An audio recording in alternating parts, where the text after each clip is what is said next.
আমার এক ফ্রেন্ড ছিল সেনেগালের, নাম আব্দুল ফাত্তাহ। মিশর আমি পড়ি, প্রথম আমি কালো লোক দেখলাম। মাগরিবের নামাজের সময় 2008-এ এপ্রিলের 21 তারিখ পৌঁছলাম। আমাদের 11 জনকে নিয়ে গেল সেন্ট্রাল মস্কে, নামাজ পড়তেছি।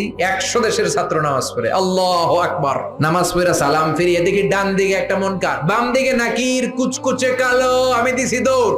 আমাকে যারা রিসিভ করেছে বললো, ভাই মিজান দৌড়াও কেন? আমি কই এরা কারা? কই এরাই তোমার বন্ধু। সর্বনাশ, 5 বছর এগুলোকে থাকতে হবে, তোমাকে গোটা বিশ্বের ইসলাম সম্পর্কে জানতে হবে, গবেষণা করতে হবে, ঠিক না? মিশতে শুরু করলাম কালোদের সাথে। কুসকুসে কালো, অনেক লম্বা, চুলগুলো এরকম বুটি বুটি হয়ে থাকে আর গুটি গুটি হয়ে থাকে। আজীবন খবরে দেখতাম, ওই যে নেলসন ম্যান্ডেলারে দেখতাম খবরে, এটিএন বাংলার খবরে দেখা যেত আফ্রিকা মানুষ। এবার সরাসরি দেখতেছি। এই ফাত্তা আমার পাশের রুমে থাকতো, তার পাশে থাকতো চাইনিজ, এরপরে পাকিস্তানি। তো এই ফাত্তা আমার রুমে ছিল ফ্রিজ, ওর রুমে ফ্রিজ নাই। ও পানি নেওয়ার জন্য, ঠান্ডা পানি নেওয়ার জন্য আমার রুমে আসতো। আমি ভয়ে ভয়ে ওর বোতল লয়ে দরজা আটকায় দিতাম। প্রথম